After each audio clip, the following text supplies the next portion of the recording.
नमस्ते दोस्तों, स्वागत है आपका एक्सप्लेनर ट्यूब पर। कहानी के शुरुआत में हमें रास्ते में जाते हुए दो बसेस को दिखाया जाता है। उस बस में बहुत सारी फीमेल स्टूडेंट्स होती हैं जो वे सभी अपने क्लास के लिए जा रही होती हैं। उन्हीं में से एक का नाम मित्सुको था जो दिखने में काफी प्यारी थी। वो अपनी नोट्स बुक में कुछ लिख रही होती है। तब उसकी फ्रेंड्स उससे कहने लगती हैं कि क्या तुम हर वक्त लिखती रहती हो? क्या मिलेगा इस तरह की नोट्स बनाने से? यहाँ देखो सभी लोग एंजॉय कर रहे हैं, तुम भी क्यों नहीं करती? ये कहकर उसकी फ्रेंड उसकी नोटबुक को छीन लेती है और उसका पेन नीचे गिर जाता है और वो अपना पेन उठाने के लिए जैसे ही झुकती है तभी हम देखते हैं कि उस समय कोई चीज बहुत तेजी से आती है और उस लड़कियों के साथ उन दोनों बसेस को आधे पर से ही काट देती है, जिसकी वजह से सारी की सारी लड़कियां दो हिस्सों में कट जाती हैं। इसी के साथ जैसे ही मित्सुको ऊपर उठती है तब यह देखकर काफी हैरान हो जाती है कि यह क्या हो गया। अब क्योंकि वो नीचे पेन लेने के लिए झुकी थी इसीलिए बच गई थी। यह देखकर बहुत ज्यादा डर जाती है और बस से उतरकर भागने लगती है। यहाँ पर हमें पता चलता है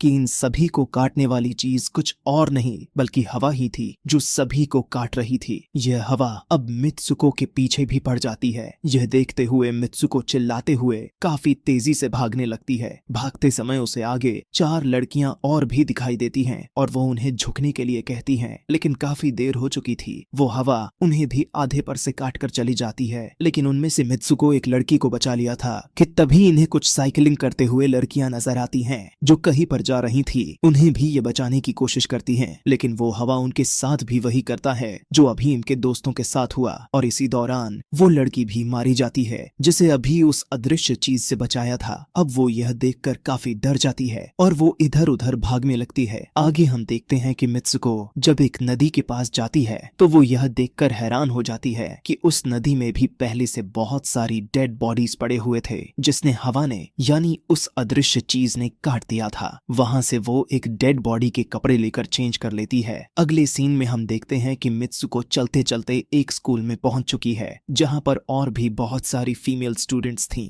उनका यूनिफॉर्म मित्सुको के यूनिफॉर्म से काफी डिफरेंट था, यानी यह भी था कि वो तो उनके स्कूल के स्टूडेंट तो नहीं थी कि तभी एक लड़की मित्सुको के पास आती है और उससे कहने लगती है कि तुम कैसी हो। दरअसल देखा जाए तो वो लड़की उसकी बेस्ट फ्रेंड थी, लेकिन मित्सुको उससे पूछती है कि क्या तुम सच में मेरी बेस्ट फ्रेंड हो, क्योंकि उसे कुछ भी समझ में नहीं आ रहा था कि उसके साथ हो क्या रहा है। वो काफी सदमे में थी। यहाँ पर हम यह भी जान पाते हैं कि मित्सुको और उसकी बेस्ट फ्रेंड काफी ज्यादा एक दूसरे को प्यार करती हैं कि तभी वहीं पर तेज हवा चलती है और मित्सुको डर कर बिल्डिंग के अंदर चली जाती है। उसकी बेस्ट फ्रेंड को कुछ भी समझ में नहीं आ रहा था कि ये हो क्या रहा है। वो मित्सुको से पूछने लगती है कि तुम इतना ज्यादा कांप क्यों रही हो और इतना ज्यादा डरी क्यों हो, तुम्हें हो क्या गया है। तब मित्सुको अपने बेस्ट फ्रेंड को सब कुछ बता देती है कि किस तरह से एक हवा का झोंका आया और उसके स्कूल के सभी स्टूडेंट्स को काट कर चली गई। यह सुनकर उसकी दोस्त उसे विंडो के पास ले जाकर उसकी हाथ बाहर निकाल कर कहने लगती है कि ये देखो, ये बस हवा है और कुछ नहीं। यहाँ पर मित्सुको के दिल को कुछ शांति मिलती है और इसे लगने लगता है कि शायद ये मेरा ख्वाब ही हो सकता है। जिसके बाद मित्सुको का बेस्ट फ्रेंड अपने दो और दोस्तों को लेती है और क्लास को बंद करने का प्लान बनाती है। जैसे ही ये चारों क्लास के बाहर जाने के लिए निकलने ही वाली होती हैं कि तभी वहां पर उनकी टीचर आ जाती हैं और उन्हें देख लेती हैं, लेकिन वो चारों वहां से भाग जाती हैं। वे चारों भागते भागते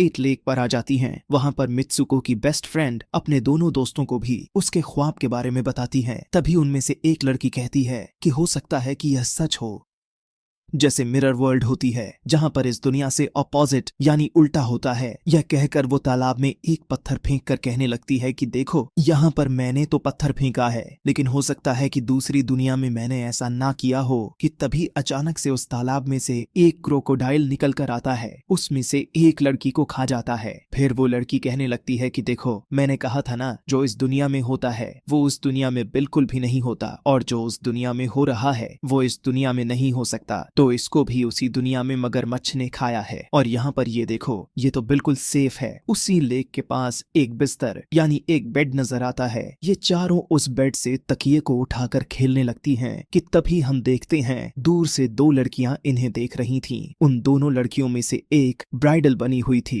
क्योंकि ये दोनों लड़कियां आपस में एक दूसरे से शादी कर ली थीं। जिसके बाद उनमें से एक फ्रेंड बताती है कि हमें कुछ ऐसा करना होगा जो उस दुनिया में इम्पॉसिबल हो, क्योंकि हमारे किस्मत तो पहले से लिखी जा चुकी है, लेकिन हम इसे बदल भी सकते हैं। जिसके बाद ये सभी लड़कियां अपने स्कूल में वापस आती हैं और नेक्स्ट लेक्चर लेने के लिए क्लास में चली जाती हैं कि तभी मित्सुको देखती है उसके पास एक तकिया पड़ा हुआ है। अब जैसे ही वो इस तकिए को उठाने के लिए नीचे झुकती है कि तभी उसकी टीचर पूरे क्लास में गन से फायर करने लगती है और जैसे ही मित्सुको उस तकिए को उठाकर ऊपर देखती है तो उसके क्लास के सभी लड़कियां मारी जा चुकी होती हैं और यहाँ पर एक बार फिर वो बच जाती है जैसे पिछली बार अपने ड्रीम्स में बच गई थी। मित्सुको की टीचर उसके पास आकर कहती है कि तुम्हारी हिम्मत कैसे हो गई, इस क्लास को बंद करने की, तुम्हारा भी मरना तय है। कि तभी उसी वक्त दो लड़कियां और आ जाती हैं और मित्सुको को बचाकर वहां से भागने की कोशिश करती हैं, लेकिन एक दूसरी टीचर वहां पर आकर उन दोनों लड़कियों को मौत के घाट उतार देती है। अब जितने भी स्टूडेंट्स की जान बच गई थी, मित्सुको उनके साथ बाहर भागने लगती हैं, लेकिन स्कूल की सभी टीचर्स उन सभी लड़कियों पर फायरिंग करने लग जाती हैं। अब यहाँ पर फायरिंग के दौरान सभी लड़कियां जैसे ही वहां से बाहर आती हैं तो यहाँ पर हवा उन्हें काट देती है। यहाँ पर अब मित्सुको यहाँ पर एक बार फिर से अकेली रह जाती है और वो वहां से भागकर क्राउड एरिया से होता हुआ पुलिस स्टेशन में जाती है। वो वहां पर सब कुछ बताने लगती है। उसकी यह बात सुनने के बाद पुलिस वाली लड़की उससे कहती है कि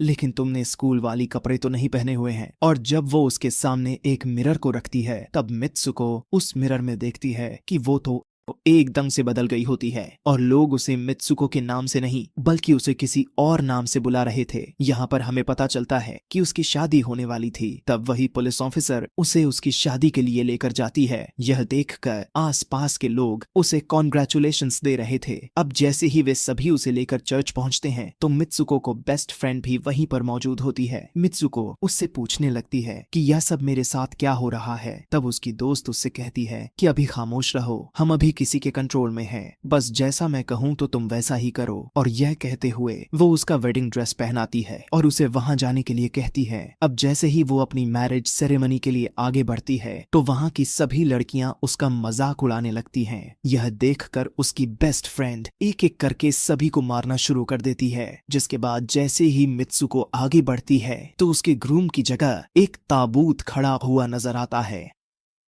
उस ताबूत को खोले जाने पर एक बड़ा पिग बाहर निकल कर आता है। मित्सुको उसे देखकर काफी ज्यादा डरने लगती है और एक टूटी हुई बोतल से उस पर अटैक कर देती है। जिसके बाद मित्सुको और उसकी बेस्ट फ्रेंड चर्च से भागते हुए बाहर आ जाती हैं। यहाँ गेट पर भी दो लड़कियां इन्हें रोकने की कोशिश करती हैं, लेकिन मित्सुको की बेस्ट फ्रेंड इन्हें मारकर वहां से भाग जाते हैं। उधर मित्सुको दूसरी तरफ भाग रही थी क्योंकि अब उसे लगने लगा था कि उसके साथ कुछ ज्यादा ही गलत हो रहा है। आगे जाने पर एक और मिरर में खुद को देखती है तो वो एक बार फिर से खुद को बदला हुआ पाती है। अब जिस जगह पर मित्सुको थी वहीं पर रेस हो रही थी कि तभी उसके पास कुछ लड़कियां आकर उससे कहने लगती हैं कि तुम तो बहुत अच्छी रेसर हो, खड़ी क्यों हो, भाग क्यों नहीं रही। और जब वो भागना स्टार्ट करती है तब वो खुद में काफी एनर्जी फील करने लगती है। जिसके बाद मित्सुको रेस जीतने की पूरी कोशिश करने लगती है। भागते समय उसे अपने डेड फ्रेंड्स भी नजर आती हैं जो कुछ वक्त पहले उसके स्कूल में मारी जा चुकी थी। कि तभी उसी वक्त उसकी बेस्ट फ्रेंड भी आ जाती है। तभी ये दोनों नोटिस करती हैं कि वही पिग और वो औरतें जिन्होंने इनको चर्च में रोक रही थी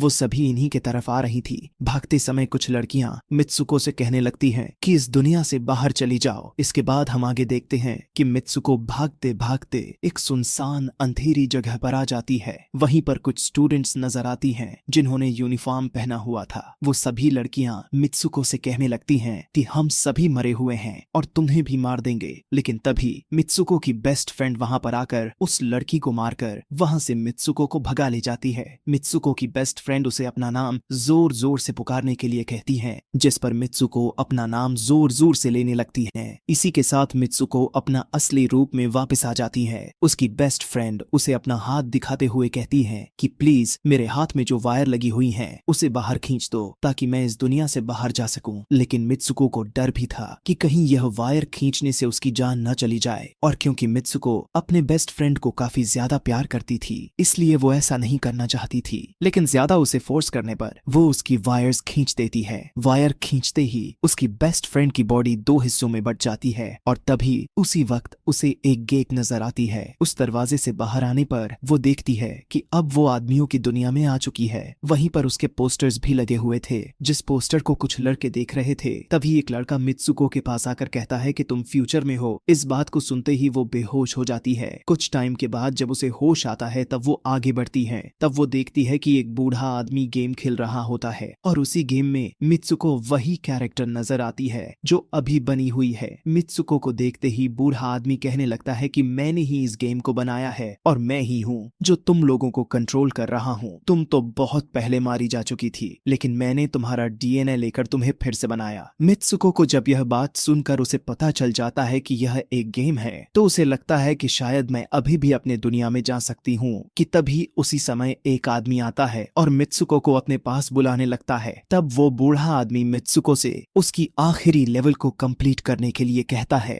वो आगे बढ़ने लगती है कि तभी मित्सुको को अपने दोस्त की कही हुई बात याद आ जाती है कि अगर हम इस दुनिया में कुछ ऐसा करेंगे जो दूसरी दुनिया में इम्पॉसिबल हो तो तुम इस गेम से बाहर आ जाओगी। और इसी के साथ वो इस आदमी का गला दबा देती है और कहने लगती है बस करो हमारे साथ खेलना। यह कहकर मित्सुको उस बूढ़े आदमी की छड़ी को उठाकर अपने पेट में घुसा देती है, जिस वजह से उसकी मौत हो जाती है। और यहाँ पर हम देखते हैं कि बूढ़ा आदमी यह सोच भी नहीं सकता था कि मित्सुको ऐसा कुछ कर सकती थी और इसी के साथ उसकी डेस्टिनी पूरी तरह से चेंज हो जाती है। वो इस दुनिया में यानी गेम में तो मर चुकी थी, लेकिन असली दुनिया में वो अभी भी जिंदा थी। आगे हमें ये भी दिखाया जाता है कि मित्सुको के बाकी के कैरेक्टर्स भी किसी न किसी वजह से अपने आप को मार लेते हैं और अब वे सभी गेम का पार्ट नहीं थे। अगले सीन में हमें मित्सुको को बर्फीले जगह पर लेटा हुआ दिखाया जाता है और अब वो अपने रियल वर्ल्ड में आ चुकी थी। और इसी के साथ यह दिमाग घुमा देने वाली कहानी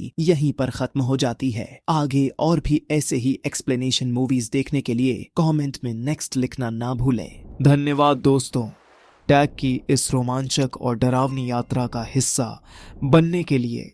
अगर आपको यह फिल्म और उसकी व्याख्या पसंद आई हो तो लाइक बटन दबाएं और हमारे चैनल एक्सप्लेनर ट्यूब को सब्सक्राइब करें।